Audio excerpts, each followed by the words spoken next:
Hi everyone, today we'll talk about how to fix or how to solve your Facebook Lite. To know how to fix or how to solve your Facebook Lite, you should just go to settings. Here we click apps, default apps, app settings.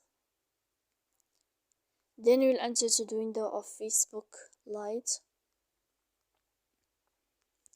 After that, in this page, you will enter to the window of first stop and you click OK.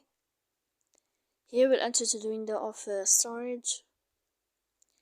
Here we click clear cache.